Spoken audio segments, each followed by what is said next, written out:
We are going to witness the most anticipated match in the history. Wrestling fans, let's get ready to rumble!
Des catcheurs, des boxeurs, des tombeurs.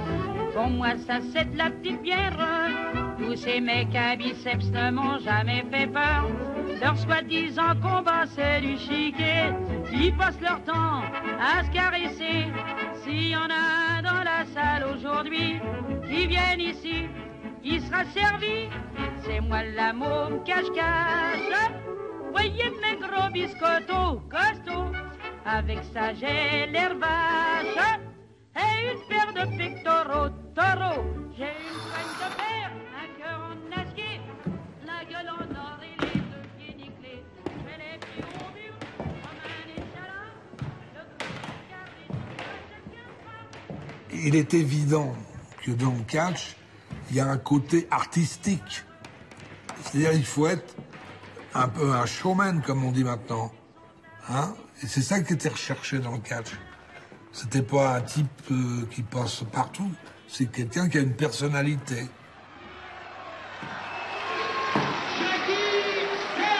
Jackie Thorne, fort aimé des spectateurs, fort aimé des spectatrices, parisien, quoique en peignoir écossais, joli coup de main. Thorne, père de famille, quoique beau garçon. Pour être catcheur, il fallait prouver que vous étiez capable de supporter, pas la torture, mais des moments difficiles. Aussi bien au niveau des coups, et puis avoir un sens... Un catcheur, il faut qu'il soit spectaculaire. Faut pas l'oublier, ça. J'étais ce qu'on appelle un babyface. En Angleterre, ça s'appelle comme ça. En France, on dit un beau. Dans le catch, il y avait le bon et le méchant. Mais le bon et le méchant, c'était pas prévu d'avance. C'est le public qui choisissait. Corne en face de vous et ayant précipité la feuille immédiatement par terre. C'est la chute des feuilles en cet été pourri d'ailleurs, ce qui ne nous étonne pas. Rythme rapide. Retournement, détournement. De majeur d'ailleurs et non pas de mineur. À l'origine, tous les lutteurs... La base de la majorité des lutteurs, c'était les anciens de la lutte gréco-romaine ou la lutte libre, qui ont eu ce débouché quand Raoul Paoli et Henry Douglas sont revenus d'Amérique, où ils avaient vu le catch, et ils ont créé le catch en 1936, je crois, et ils ont commencé à faire venir des catcheurs américains, et puis après, il y a eu des Français qui se sont mis dans le coup, puis voilà. Et ça marchait très bien. Ils bourraient l'ancien Palais des Sports. Et nous regardons Thorne à droite, l'arbitre étant passé maintenant à droite, et la feuille... Les catcheurs professionnels, ils sont là pour que les gens se lèvent, gueulent, applaudissent. C'est ça. Il ressort de là-dedans, oh, on a pensé de bonne soirée. T'as vu l'autre, alors quel sale con, celui-là. Oh, et puis celui-là qui est le beau mec. Cette fois, ils sont à nouveau au milieu du ring. Dans les années 60, le catch était la grande affaire de la télévision. Le vendredi ou le samedi soir, on suivait en famille les exploits des catcheurs. Le Bourreau de Béthune, Bobby Duranton ou l'Ange Blanc. Les catcheurs étaient nos héros comme Zorro ou Thierry Lafronde. Le Petit Prince était l'un des plus populaires. Sur le ring, on aurait dit qu'il dansait. Et la Tour Eiffel. Ouais, derrière, il est absolument déchaîné, il fait un nœud avec les jambes de Valentin. Et le public applaudit. Le catch, c'est comme une pièce de théâtre. On lutte, on fait nos prises, on fait de l'improvisation, mais on veut faire participer le public. Mais des fois, c'est dur de faire participer le public. Donc, c'est à vous de faire quelque chose d'intéressant. Et là, le public réagit. Et là, vous êtes avec eux. Sagnez est rentré. Sagnez en souplesse, mais Roca a de quoi répondre.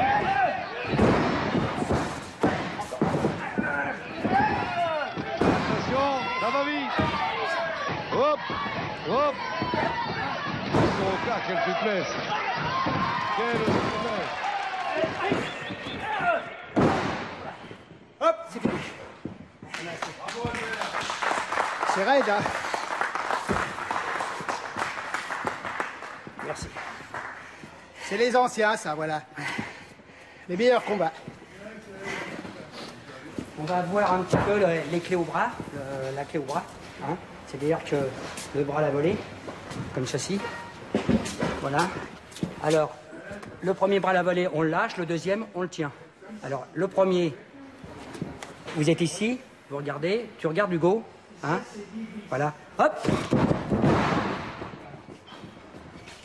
Et le deuxième, voilà, hop, vous changez, vous le tenez sous l'aisselle, et là, hop, voilà, et là, voilà. Voilà, là, je viens chercher son poignet, et hop, je fais la clé.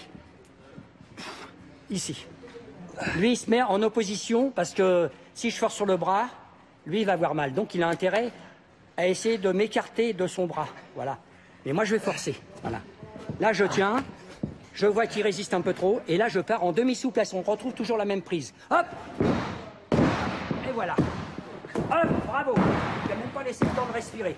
Voilà. Très bien. Bravo. Alors, montre bien. Tasse pas. Montre. Sors tes épaules. Voilà. Hein? Ouais, parce qu'en même temps, tu t'exprimes. Hein? Il faut t'exprimer. Regarde. Voilà. Je suis comme ça. Voilà. Là, je ne peux pas m'exprimer. Mais si je suis là, là, je m'exprime. Voilà. Là, je m'exprime. Voilà. OK? Hop, on saute. Hop, on saute. Et on prend la tête et on fait un ciseau de volée que Bernard vient arrêter d'un coup de pied vengeur et inutile.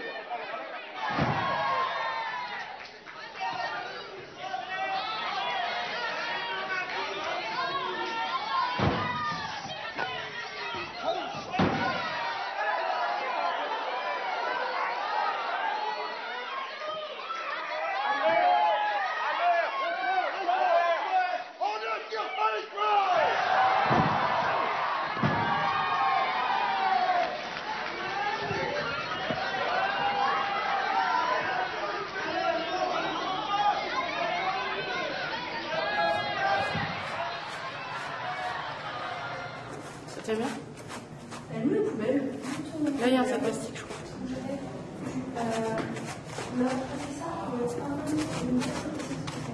C'est ça qu'on avait l'année dernière avec la gueule. J'avais quelque chose là. Non, depuis longtemps.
Les ciseaux irréprochables de la part de Francky. Et un troisième ciseau.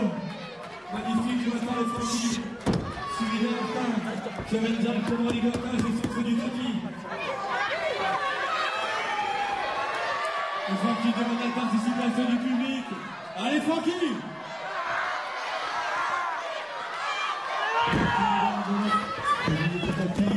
Une injection du corps.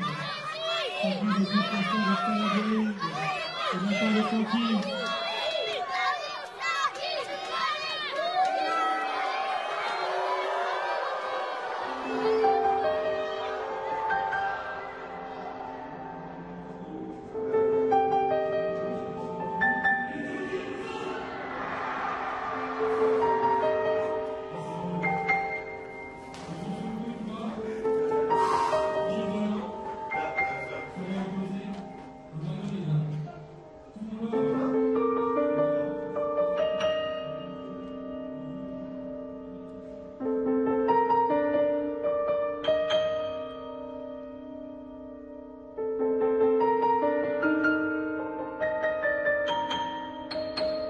Aujourd'hui, le catch français ne passe plus à la télévision. On en voit encore dans les salles de province, les gymnases de banlieue. Là, le spectacle continue. Sur le ring, tout est simple. Le scénario est enfantin. On doit tout comprendre sur le champ.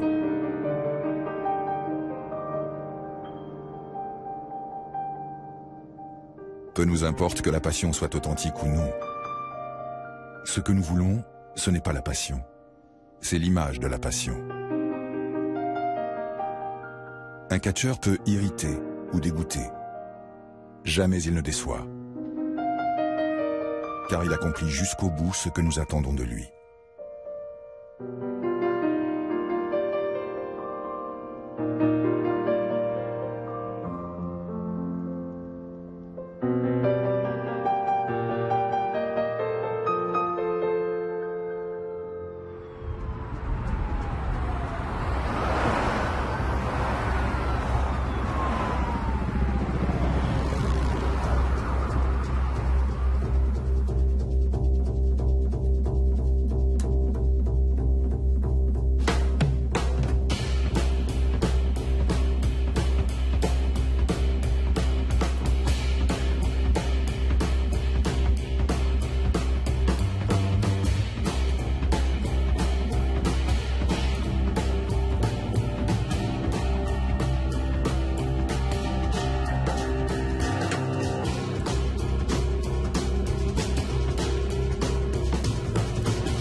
Come on.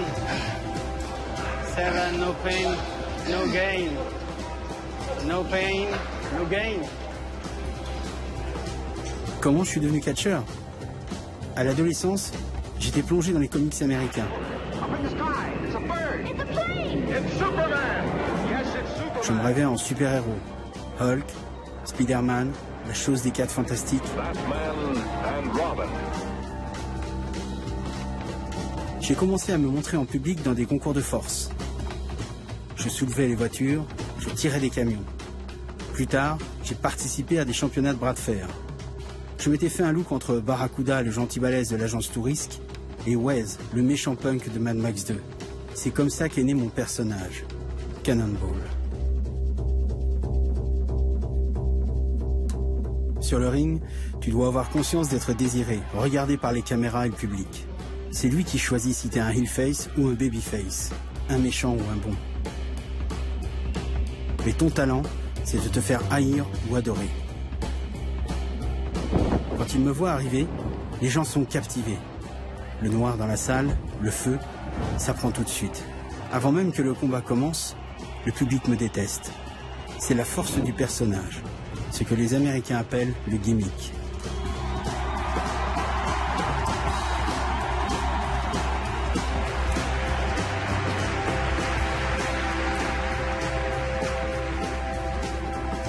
Aux États-Unis, le catch a été relancé par Vince McMahon.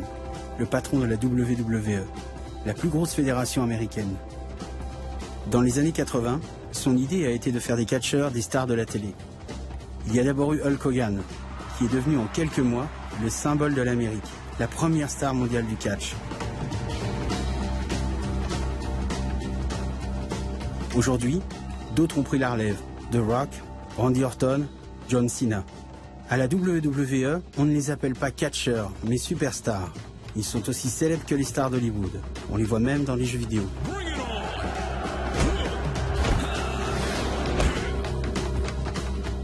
Tout ça, ça passe par le muscle. Et pour moi, par Rick Dreising. Son personnage, The Equalizer, a catché dans toute l'Amérique. Il a été un des grands noms du bodybuilding. C'est lui qui m'a appris comment exister sur le ring. Un type m'a dit, vous êtes Rick Dreising? J'ai dit non, je l'ai été. Et vous êtes qui maintenant? Frank Sinatra. Dans les années 80, il y avait Tugboat, Earthquake. Ouais, Tugboat, il avait des bras énormes. Oui, il y avait plein de types très costauds et qui avaient des personnages très différents. Ouais, c'est vrai. Chacun avait son personnage et c'est ça qui était formidable. Hulk Hogan était différent des autres. Puis est arrivé Vince McMahon, un ancien culturiste, et pour lui, chacun devait avoir un corps parfait. Tous ces types qu'on voit sur les rings aujourd'hui, les champions, les Miz et compagnie, je ne fais aucune différence entre eux, ils sont tous pareils. Et ça n'a aucun intérêt, pour moi en tout cas. C'est pas ça que les fans veulent. Eux, ça les ennuie. Il y a beaucoup de fans de catch qui me disent « Pourquoi pas recréer des personnages comme dans les années 70, 80 ?» C'est ça qu'ils devraient faire, comme dans les shows indépendants.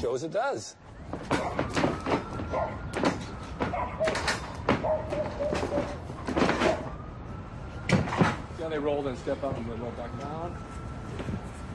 You got to put some momentum into it. You got to really push yourself back. You do it from stand. Fall back.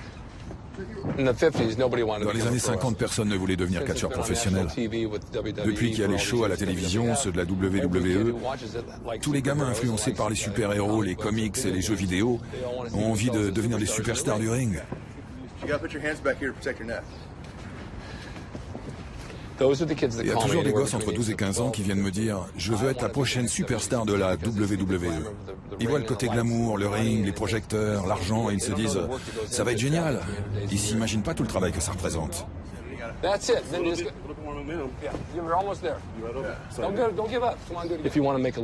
Pour pouvoir vivre du catch, il faut avoir un look, du charisme. Il faut capter l'attention du public pour qu'il aime ton personnage, qu'il l'aime au point de vouloir payer pour te voir. Si tu n'arrives pas à lui faire acheter une place, c'est mort. Now, when he gets the headlock, go ahead, grab the headlock. Go with him. There, hold on there. And be firm. Put one leg back so you have stability. Yeah, all right. Now, he can talk you from this position. Now, as he works your head, go ahead and work it. You sell it. Okay. Yeah, sell it. This is very painful. This squeezes all that brain matter out of your ears, right? Okay. Now, why are you breathing so hard? You're just locked up. Oh, I'm not breathing hard. You're panting. All right. Give him 2 elbows. Good. Want another one? Now look, turn around and face him, grab his waist, like you mean it. You push him back in here, watch. Quand j'ai commencé dans les années 60, c'était difficile d'entrer dans ce milieu. Mais pas autant qu'aujourd'hui parce que c'était pas un marché aussi juteux. Ils te laissaient plus ou moins faire ce que tu voulais. Au vestiaire, on voyait notre nom inscrit. Rick Dreising rencontre The Shadow. On allait voir notre partenaire. On combat ensemble. Ah, ok, super. Combien de temps? 12 minutes, ensuite c'est à lui. On fait quoi comme finish? On mettra ça au point.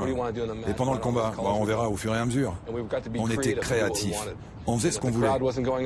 Si la foule ne suivait pas, alors on les emmenait ailleurs, on savait où on allait.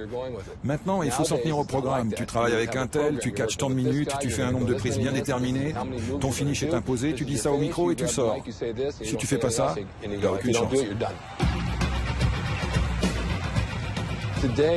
Aujourd'hui, à la WWE, les scénarios sont prêts 6 mois à l'avance. Ils ont un programme, ils connaissent le déroulement des combats mois après mois. Tout est écrit, c'est comme un soap opéra.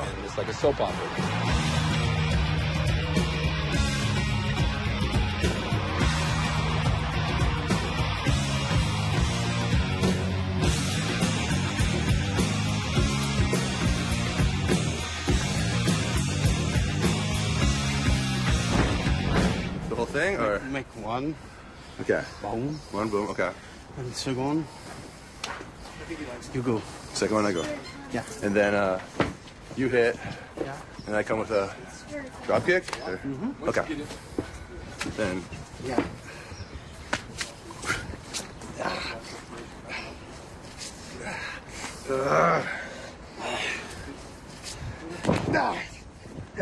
Okay, take my head. Come on. Down.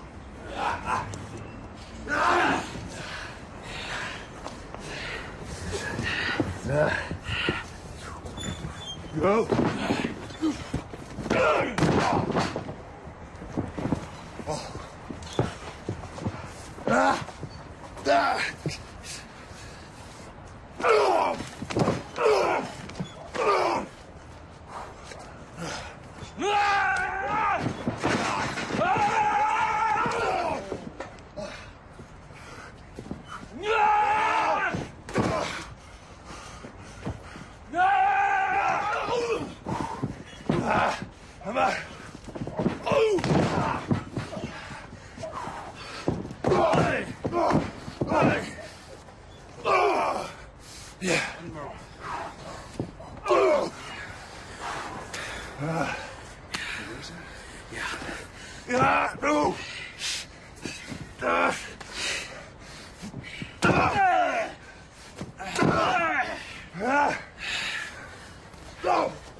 Pendant.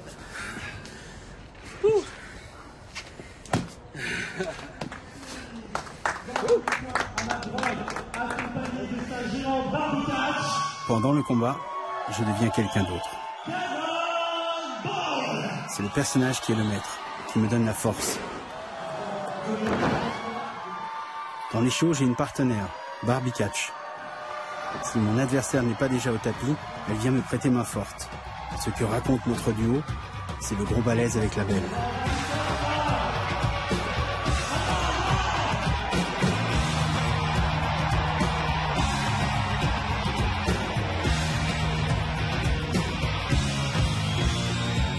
Dans les shows américains, les combats des divas sont parmi les plus attendus. Pendant longtemps, j'ai cru qu'elles n'étaient là que pour allumer le public.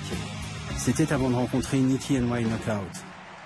Un jour, elle m'a dit « Je suis une fille de New York. Ce que j'aime le plus, c'est me faire des bimbos de la côte ouest. » Tout un programme. Let me entertain you.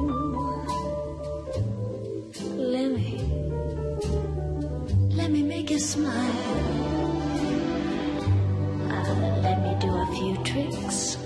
Some old and then some new tricks. I'm very versatile. And if you're real good, I'll make you feel good. I want your spirits to climb. So let me entertain you. Mon personnage s'appelle The New York Knockout, Nikki, la bombe de New York. Je viens de Brooklyn, donc c'est pas loin de ce que je suis vraiment. Je peux être sympa, mais si on me cherche, je peux être vraiment méchante. C'est assez proche de ce que je suis vraiment.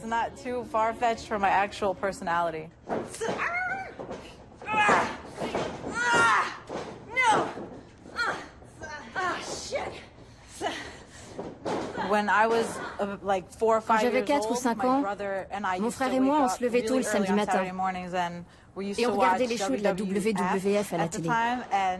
C'était des filles superbes qui catchaient.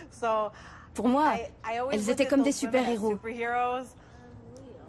Ensuite, je m'en suis désintéressée et vers 16, 17 ans, j'ai à nouveau suivi le catch à la télé. C'est là que je me suis dit, je peux le faire. J'adorais le mélange entre le côté athlétique et le côté divertissant.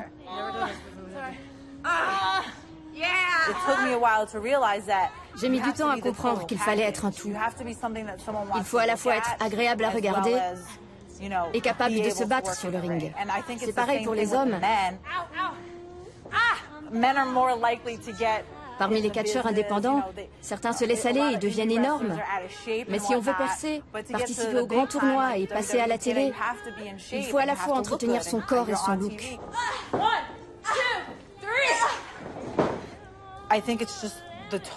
Mon personnage forme vraiment un tout. Et il a beaucoup évolué. En 9 ans, entre mes débuts et ce que je suis maintenant, grâce au soutien-gorge rembourré et aux pompes, je me suis complètement transformée. C'est comme ça que ça marche.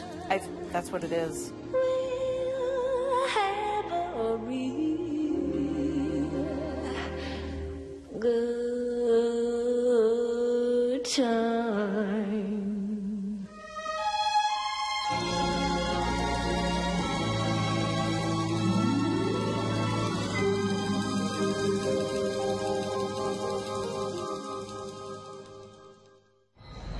Main event, Jake Madrid, myself, it's Josh and James.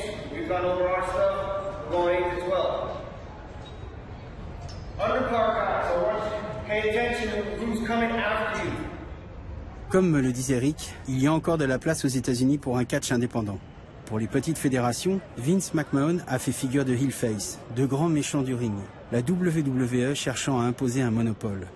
Dans les salles de banlieue de Los Angeles, la télévision représente aussi des rêves de gloire, mais à une échelle plus humaine. C'est un petit théâtre survolté où les catcheurs se donnent à fond, avec des combats où l'histoire se raconte en 10 minutes, où l'image de la star compte moins que le plaisir donné au public. C'est le catch que j'aime.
Sus fans ahí, mira allá. Francia, esto es México. No nos vieron a los luchadores y se les olvidaron los angelillos.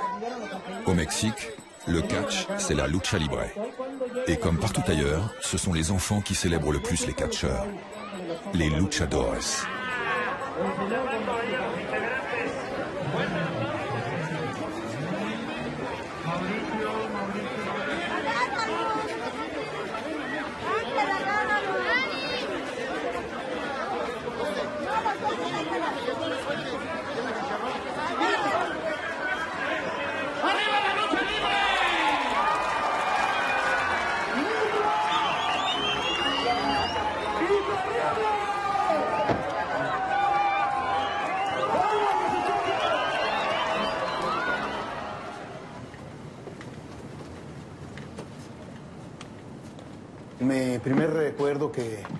Je me souviens quand je suis entré pour la première fois dans l'Arena Mexico.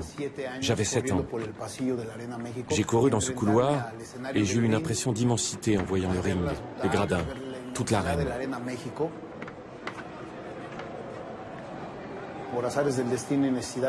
C'est un peu le hasard qui nous a amenés ici. Ma mère vendait à manger des tacos et elle nous emmenait avec elle. C'est comme ça que je suis entré dans le monde de la lucha libre et que je me suis mis à rêver en voyant les luchadors pour la première fois. C'était comme un rêve qui se réalisait. J'ai senti monter l'adrénaline. J'ai pris goût à la lucha libre.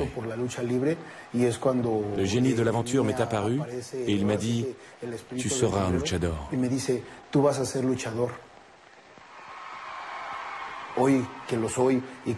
Aujourd'hui, je suis un luchador et je porte un masque.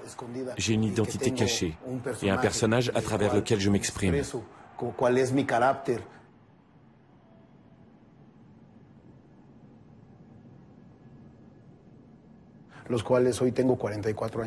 J'ai 44 ans et cela fait 37 ans que mon destin est lié à l'histoire de cette arène.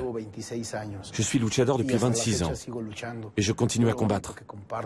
Ce que je partage avec l'Arena Mexico, c'est toute mon histoire. L'essence même de ma vie est ici. Cette arène existe pour faire vivre des histoires, pour incarner le présent, le passé et le futur aussi, pour ceux qui espèrent devenir luchador un jour.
Pour moi, la lucha libre est un art.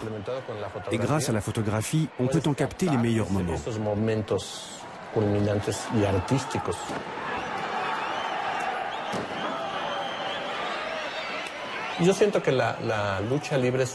La lucha libre est un art qui se révèle à travers plein de choses dans les spectacles. Les masques, les costumes des luchadors.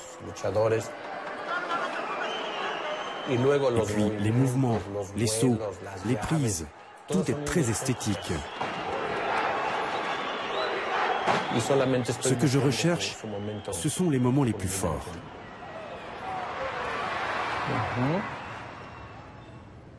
Ok, señala la cámara.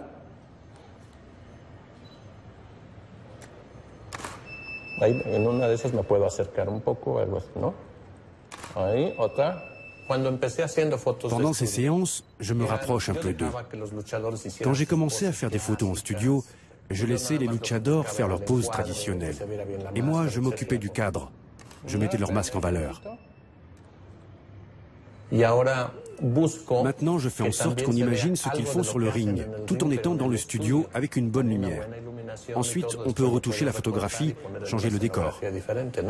Je les fais sauter de leur chaise. Je les photographie d'en haut.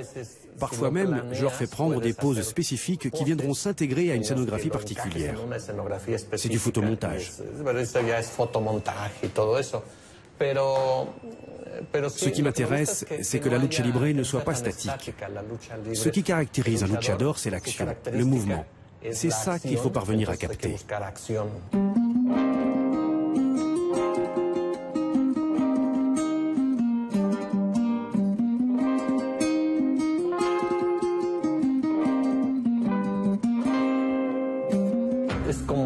Le luchador est un personnage de la culture populaire mexicaine.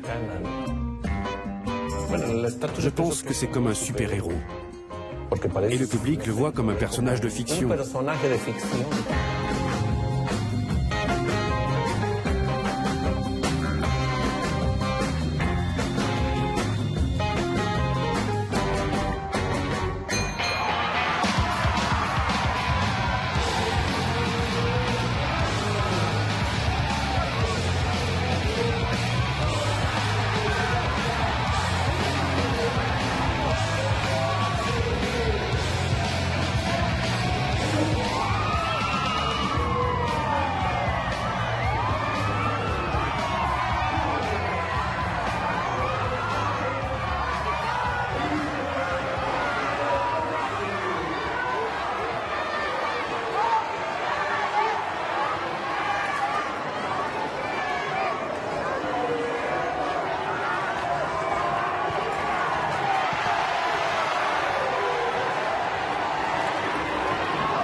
La lucha libre est une religion.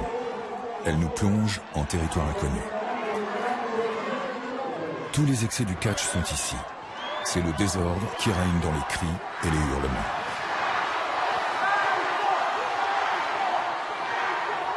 Pendant les combats de lucha extrême, tout bascule. Les catcheurs ne nous font plus rire. Ils nous font peur.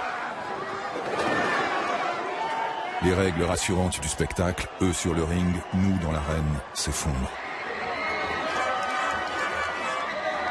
Tout communique, le bien et le mal, le jour et la nuit. Jusqu'où sommes-nous prêts à jouer ?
Bien, estamos ahorita aquí en el...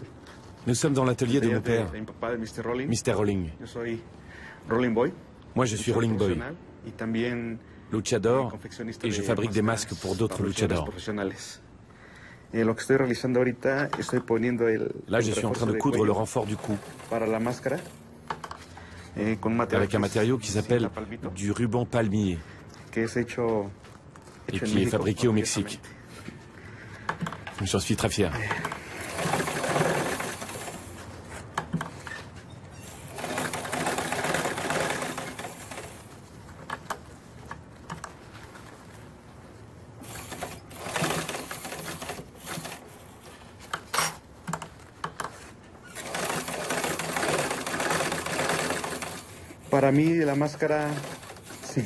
Pour moi, le masque, c'est d'abord mon travail, mais quand je combats avec le masque, je deviens quelqu'un d'autre, comme si j'existais pas. Et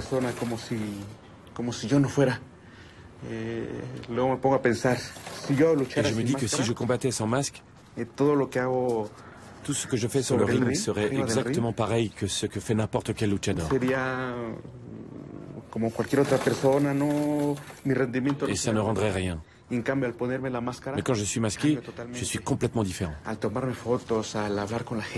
Si on me prend en photo, si on me pose des questions, si je dois m'exprimer, je suis quelqu'un d'autre. Je ne suis plus moi. C'est le personnage. C'est Rolling qui part combattre sur le ring.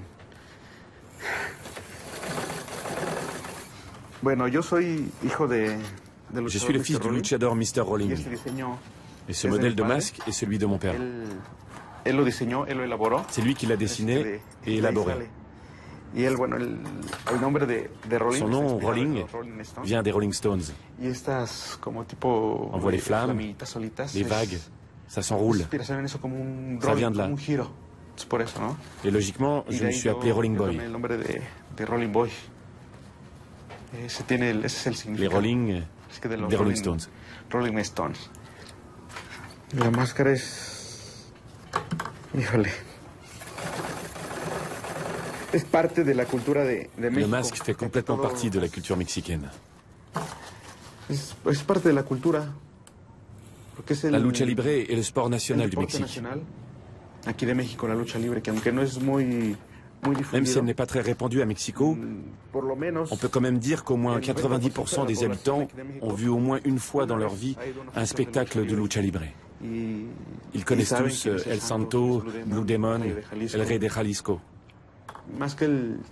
Plus que le sport lui-même, c'est le masque qui symbolise la lucha libre.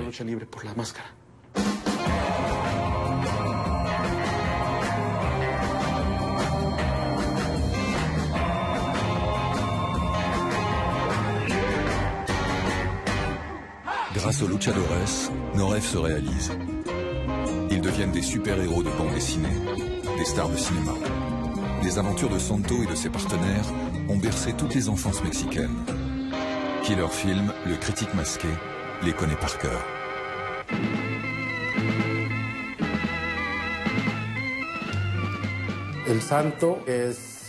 Santo est le personnage le plus important de la lucha libre mexicaine. Santo Rodolfo Guzmán Huerta, qui a commencé la lucha libre en 1942.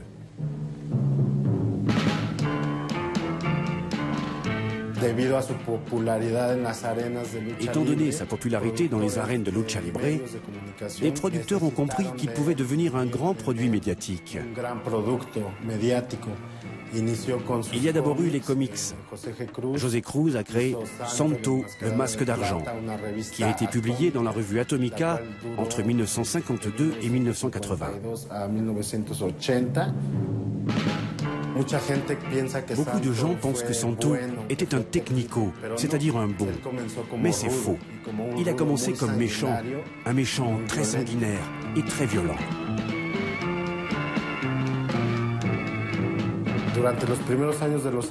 Au début des années 60 sont apparus les premiers films d'El Santo. Le cinéma a forgé l'image de héros de Santo. Des comics lui étaient dédiés et il n'a pas eu d'autre choix que de devenir un bon.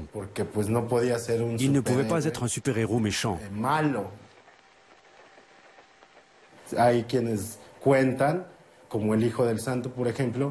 Le fils de Santo et d'autres racontent à quel point c'était fascinant d'aller au cinéma voir un film dans lequel il jouait.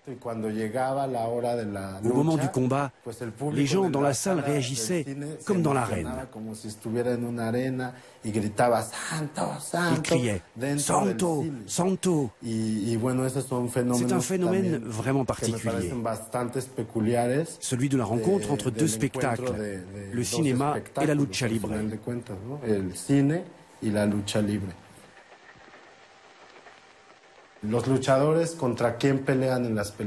Contre qui les luchadors se battent-ils dans les films? Contre des monstres, des salauds, des mafiosi, des voleurs, des preneurs d'otages, des profanateurs de sépultures, des trafiquants de drogue.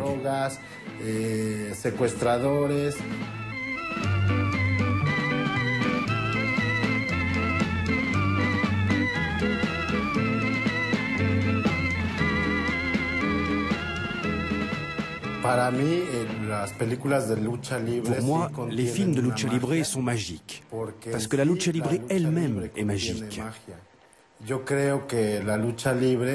C'est l'une des choses les plus authentiques que nous ayons, et qui rapproche la réalité de la fiction.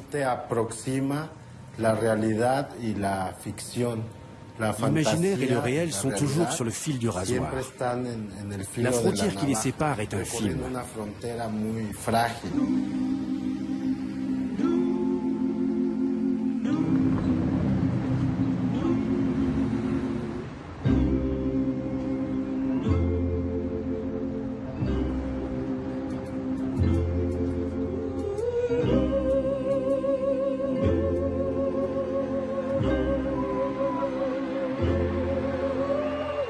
Les soirs de lucha, nous redevenons libres.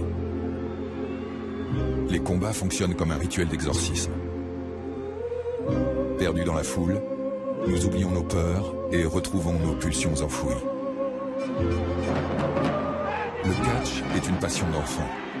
Nous prenons place autour du ring et nous attendons l'arrivée des catcheurs. Catcheurs clowns, catcheurs danseurs, catcheurs magiciens. Grâce à eux, le temps est suspendu. Grâce à eux, la vie est un spectacle.